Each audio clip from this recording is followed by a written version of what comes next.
బంగారం, బ్యాంకులు, ఇతర ప్రైవేటు సంస్థల్లో ఉన్న విడిపించి కొనబడును. కొమ్మూరి గోల్డ్, ఆంధ్ర మరియు తెలంగాణ.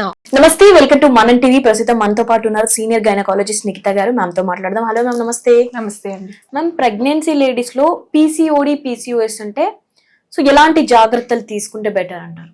సో నార్మల్గా అసలు ఫస్ట్ ఆఫ్ ఆల్ పీసీఓడి కానీ పీసీఓఎస్ ఉంటే వీళ్ళు ప్రెగ్నెంట్ అవ్వలేరు, వీళ్ళు ఏమైనా ట్రీట్మెంట్ తీసుకుంటేనే ప్రెగ్నెంట్ అవుతారు అని చాలా మందికి చాలా మూఢనమ్మకాలు ఉంటాయి.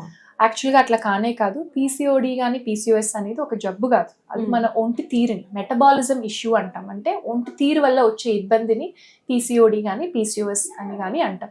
రెండు ఒకటే, రెండు వేరే వేరే అనేది కాదు. ఫస్ట్ రెండోది ఏంటంటే పీసీఓడి అంటే పాలిసిస్ట్ ఓవరీ అనగానే నా ఓవరీలో నీటి బుడగలు ఉన్నాయి, సో సర్జరీ చేయండి, నీటి బుడగలన్నీ తీసేయండి అని చాలా మంది అనుకుంటుంటారు. దాని అర్థం అది కాదు. వాళ్ళకి అండంలో ఎన్నైతే ఎగ్స్ ఉండాలో అవన్నీ కూడా ఉన్నాయి. ప్రాబ్లం ఏంటంటే అవి ఇమ్మెచ్యూర్ ఎగ్స్, అంటే పెరగాల్సిన పరిస్థితులు పెరగదు. ఇప్పుడు మనకి ఇంట్లో విత్తనాలు ఉన్నాయి, మనం ప్లాంట్స్ గ్రో చేయాలంటే మంచి ఫర్టిలైజర్స్ కావాలి, వాటర్ దానికంతా సరిపడేది ఉంటేనే ఒక ప్లాంట్ అనేది గ్రో అవుతుంది. విత్తనాలు ఎండిపోయినవో లేకుంటే మంచి క్వాలిటీవో కాదన్నప్పుడు విత్తనాలు మన దగ్గర 100 ఉండొచ్చు, కానీ చెట్టు అనేది పెరగకపోవచ్చు. సో సేమ్ అదే పీసీఓడి పీసీఓఎస్ లో ఏంటి అంటే ఒంటి తీరు వల్ల వచ్చే ఇబ్బంది. సో ఒంటి తీరు వల్ల ఏంటి అంటే ఇప్పుడు మెయిన్ గా life style modification. So desk jobs, so 10 to 12 hours of desk job వల్ల ఫిజికల్ యాక్టివిటీ అనేది ఫస్ట్ ఆఫ్ ఆల్ చాలా తక్కువ అయిపోవటము. అండ్ మార్నింగ్ బ్రేక్ఫాస్ట్ కూడా స్కిప్ చేసేస్తారు టైం లేకపోవటం వల్ల. లేట్గా నిద్ర లేచాము, ఆఫీస్కి టైం అయిపోయింది, సో అందువల్ల మార్నింగ్ ఆ బ్రేక్ఫాస్ట్ స్కిప్, డైరెక్ట్గా 12 o'clockకి స్విగ్గీ జొమాటో బిర్యానీ వస్తుంది, heavy calorie food, protein diet లేదు. మళ్ళీ సాయంత్రము ఫ్రెండ్స్ తోటి మనం పిజ్జా తినాలి, బర్గర్ తినాలి, పాస్తా తినాలి, Swiggy Zomato. So the diet is the major factor. Second thing exercise. ఏంటి అంటే అందరూ ఇప్పుడు మెయిన్గా work from home, especially Covid తర్వాత 10 మందిలో 8 మంది లేడీస్లో పీసీఓడి పీసీఓఎస్ కంపల్సరీ. ఎందుకు అంటే మెయిన్గా వర్క్ ఫ్రమ్ హోమ్ అను ఏమైనా ఆప్షన్స్ ఉండటం వల్ల యాక్టివిటీ అనేది ఫస్ట్ ఆఫ్ ఆల్ బాగా తగ్గిపోయింది. సో ఫిజికల్ యాక్టివిటీ లేకపోవటం వల్ల మెయిన్ ట్రిగర్ ఫ్యాక్టర్స్. మన ఒంటి తీరు, ఆ మెటబాలిజం అనేది కరెక్ట్ ఫుడ్ తీసుకోకపోవటం వల్ల, కరెక్ట్గా టైంకి పడుకోకపోవటం వల్ల, అండ్ కరెక్ట్గా ఎక్సర్సైజ్ చేయకపోవటం వల్ల మెయిన్గా ఈ పీసీఓడి పీసీఓఎస్ అనేది ఉంటుంది. సో వీళ్ళు ఎలా ఉంటారంటే, నేను ఒక పలానా డాక్టర్ దగ్గరికి వెళ్ళాను, మెడిసిన్స్ ఇచ్చారు, 2 నెలలు నాకు కరెక్ట్గా పీరియడ్స్ వచ్చాయి, కానీ మళ్ళీ స్కాన్ చేయించుకున్నప్పుడు అంతా పర్ఫెక్ట్గా ఉండింది, 6 నెలల తర్వాత మళ్ళీ నా పీసీఓడి వచ్చేసింది అంటారు. మన ఒంటి తీరు ఎక్కడికి పోతుంది? మనం ఎన్ని మంత్స్ అయితే ఎక్సర్సైజ్ చేసి కరెక్ట్గా తింటాము, అప్పుడు పర్ఫెక్ట్గా ఎన్నిసార్లు స్కాన్ చేయించినా అవి ఏవి ఫీచర్స్ కూడా కనిపించవు. కానీ ఎవరికైతే ఒక్కసారి ఈ పీసీఓడి అనేది అవపడిందో 45 ఏళ్ళ వరకు ఎప్పుడైతే పీరియడ్స్ ఆగిపోతాయి అప్పటి వరకు మనకి ఇవే ఇబ్బందులు ఉన్నాయి. సో దీంట్లో చేయవలసిందల్లా ఇందాక మీరు అన్నట్టు ప్రెగ్నెన్సీలో ఏమి కాంప్లికేషన్స్ ఉండొచ్చు. ప్రెగ్నెంట్ అవ్వక ముందే వీళ్ళు మన దగ్గరికి ప్రీ కన్సెప్షన్ కౌన్సిలింగ్, అంటే నేను ప్రెగ్నెంట్ అవ్వాలనుకుంటున్నాను, నేను ఏమేమి చెయ్యాలి అని కౌన్సిలింగ్కి వచ్చినప్పుడే వాళ్ళు ఏదైతే బరువు ఉన్నారో దాంట్లో 10% తగ్గితే సరిపోతుంది.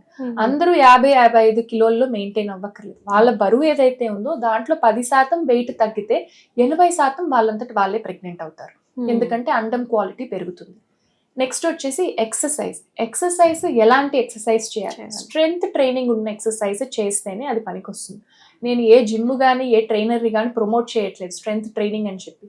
స్ట్రెంగ్త్ ట్రైనింగ్ అంటే స్విమ్మింగ్, లేదా సైక్లింగ్, లేదా ఫ్రెండ్తో బ్యాడ్మింటన్ ఆడటం, యోగా, సూర్య నమస్కారాలు ఇంట్లోనే చేయటం, లేకుంటే ఒక జుంబా క్లాసో ఏరోబిక్స్, ఇట్లా కాంబినేషన్ ఉన్న ఎక్సర్సైజ్ చేయటం వల్ల వాళ్ళకి బెనిఫిట్ అవుతుంది. కానీ జస్ట్ వాకింగ్ చేయటము, నేను యూట్యూబ్లో చూసాను 10,000 స్టెప్స్ చేస్తే నాకు తగ్గిపోతుందని చెప్పి పొద్దున ఒక 10 నిమిషాలు, మధ్యాహ్నం ఒక 10 నిమిషాలు ఆ వాచ్ పెట్టేసుకొని చేయటం, all of these are not essential. అవి ఎవరికి అంటే హార్ట్ హెల్త్ సరిగా ఉండాలి, బోన్ హెల్త్ సరిగా ఉండాలి, అలాంటి వాళ్ళకి ఆ కార్డియోవాస్కులర్ ఎక్సర్సైజ్ వాకింగ్ అనేది సరిపోతుంది. కానీ ఈ పీసీఓడి మెటబాలిజం పెంచడానికి ఎక్సర్సైజ్ అనేది చాలా అవసరం.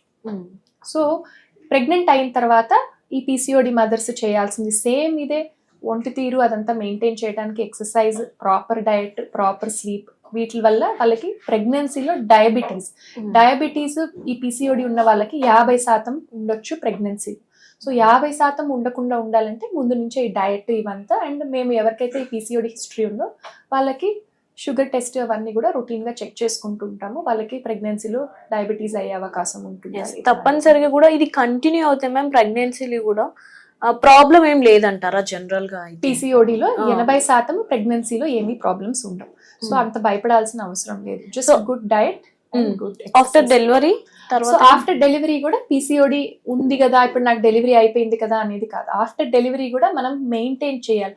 నేను ఇప్పుడు నాకు డెలివరీ అయిపోయింది కదా, నేను 10 కిలోలు బరువు పెరిగాను కదా అనేది కాదు. సో అప్పుడు కూడా they have to maintain. PCOD అనేది ఎక్కడికి వెళ్ళదు, మనతోటే ఉంటుంది. సో మన ఒంటి తీరు గురించి జబ్బు కాబట్టి అదేదో షుగర్ బీపీ అయితే పోనీ మందులు ఇచ్చి దానికి రెక్టిఫై చేయగలం, కానీ ఇది మన ఒంటి తీరుతోది కాబట్టి regular exercise and regular diet is the only treatment. ఎందుకంటే పీసీఓడికి అక్క చెల్లెళ్ళు ఎవరు అంటే, పీసీఓడిలో 5 ఏళ్ల తర్వాత డయాగ్నోస్ అయిన 5 ఏళ్లకే షుగర్ వచ్చే అవకాశం, బీపీ, ఎందుకంటే అవన్నీ కూడా బాడీ మెటబాలిజంతో సంబంధించినవి కాబట్టి. జనరల్ గా యూత్ లో అయితే పెళ్లి కాలంలో ఎక్కువగా ఫేస్ చేస్తున్న కదా ప్రాబ్లమ్. సో వాళ్ళకైనా నార్మల్ గా ఏం ప్రాబ్లం ఉండదు అంటారా? సో వాళ్ళకు కూడా అదే బెల్లు కొట్టినట్టు 25 రోజులకు ఒకసారి పీరియడ్ వచ్చేయాల్సిన అవసరం లేదు. సో 35 రోజుల నుంచి 45 రోజులకు ఒకసారి వాళ్ళకి కొంతమందికి ఎర్లీగా వచ్చేస్తుంది, ఎర్లీగా కూడా. ఎవరైతే మమ్మల్ని అప్రోచ్ అవ్వాలి అంటే, బ్లీడింగ్ ఎక్కువ అయిపోతుంది, దానివల్ల వాళ్ళకి బాగా ఇబ్బందికరంగా ఉంది, కంటిన్యూస్ గా నెలల తరబడి బ్లీడింగ్ అవుతుంది, అసలు 5 సార్లు కూడా సంవత్సరంలో పీరియడ్ రావట్లేదు, బరువు ఎక్కువ ఫేస్ పైన అంతా ఈ పింపుల్స్, అన్వాంటెడ్ హెయిర్ ఇవన్నీ ఉంటాయో వాళ్ళకి మేము హార్మోన్స్, మెడికేషన్స్ అవన్నీ పెడతాం. కానీ అందరు లేడీస్ కి పీసీఓడి ఉన్న ప్రతి ఒక్క లేడీకి ట్రీట్మెంట్ అనేది, main treatment is only life style modification. మా దగ్గర ఎలాంటి మెడిసిన్స్ లేవు. ఉన్న పీసీఓడిని అసలు లేకుండా చేసేదానికి అసలు ఎవరి దగ్గర కూడా ఏమి మెడిసిన్స్ లేవు. మా దగ్గర ఉన్న మెడిసిన్స్ అన్ని కూడా సిమ్టమ్స్ ని మేనేజ్ చేయడానికి, అంటే బ్లీడింగ్ తగ్గించడానికి కానీ, ఫేస్ పైన పింపుల్స్ తగ్గించడానికి కానీ, అన్వాంటెడ్ హెయిర్ తగ్గించడానికి కానీ, లేదా ప్రెగ్నెంట్ అవ్వట్లేదు పీసీఓడి వల్ల అంటే ప్రెగ్నెన్సీ రప్పించడానికి కానీ, అలా మెడికేషన్స్ ఉన్నాయి. కానీ ఈ ఉన్న పీసీఓఎస్ కానీ పీసీఓడికి కానీ మెడికేషన్స్ లేవు. ఎందుకంటే అది మన ఒంటి తీరుది కాబట్టి మనమే మార్చుకోవాలి కాబట్టి. అంటే చాలా మంది ఎర్లీ పీరియడ్స్ వచ్చినా బాధపడిపోతారు, లేట్ గా వచ్చినా బాధపడతారు. అంటే ఏదైపోతుందో, బాడీలో ఏం జరుగుతుందో అన్న టెన్షన్ ఉంటుంది. సో అలా ఏదైనా పర్లేదు అంటారు కదా పీరియడ్స్ విషయంలో. సో ఎర్లీ లేటు అనటం కంటే, ఎవరికైతే 24 రోజుల నుంచి 35 రోజుల లోపల ఈ ఫ్రీక్వెన్సీలో వన్స్ ఇన్ 24 days కానీ, వన్స్ ఇన్ 35 ఈ ఇంటర్వెల్ లో ఎవరికి పీరియడ్ వచ్చినా గానీ అది నార్మల్. ఎవరికైతే 24 రోజుల కంటే తక్కువ రోజుల్లో పీరియడ్ వచ్చేస్తుందో, లేకుంటే 40 రోజుల కంటే ఎక్కువ రోజుల్లో పీరియడ్ వస్తుందో వాళ్ళకి నార్మల్ కాదు ఫస్ట్ థింగ్. రెండోది వచ్చి, నాకు 1 రోజే పీరియడ్ వచ్చింది, 5 రోజులు పీరియడ్ వచ్చింది, నాకు బ్లాక్ కలర్ లో వచ్చింది పీరియడ్, బ్రౌన్ కలర్ లో వచ్చింది పీరియడ్ అనేది బ్లడ్ కలర్ ఏమీ డిటర్మైన్ చేయదు. పీరియడ్స్ రెగ్యులర్ గా వచ్చింది అంటే colour is not a problem. Blood ఏదైతే ఉంటుందో అది ఫ్రెష్ బ్లడ్ రెడ్ కలర్ లో ఉంటుంది, కలెక్టెడ్ బ్లడ్ బ్రౌన్ కలర్ లో ఉండటం వల్ల బ్లడ్ ఒకటే అసలు ఫ్యాక్టర్ కాదు. నెక్స్ట్ వచ్చేసి బ్లీడింగ్ 2 రోజుల నుంచి 6 రోజుల వరకు అవ్వటం నార్మలే. నా ఫ్రెండ్కి 5 రోజులు అవుతుంది, నాకు 2 రోజులే అవుతుందని టెన్షన్ పడక్కర్లేదు. సో 2 రోజులు వచ్చినా నార్మలే, 6 రోజుల వరకు వచ్చినా కానీ నార్మలే. ఎవరికైతే 7 రోజుల కంటే ఎక్కువ ఉందో, ఓకే వీళ్ళకి బ్లీడింగ్ ఎక్కువ అవుతుంది, లోపల ఏదైనా గర్భసంచిలో ఇబ్బందులు ఉండటం వల్ల వీళ్ళకి బ్లీడింగ్ అవుతుంది అని చెప్పి మేము మొత్తం వాళ్ళకి చెక్ చేస్తాం. కానీ రెగ్యులర్ గా పీరియడ్స్ వచ్చి 2 to 6 days పీరియడ్ రావటం అనేది నార్మల్. ఏది అసలు నార్మల్ కాదు పీరియడ్స్ లో అంటే, 2 పీరియడ్స్ మధ్యలో బ్లీడింగ్ అవ్వటం, అంటే ఇంటర్ మెన్స్ట్రల్ బ్లీడింగ్ అంటాం.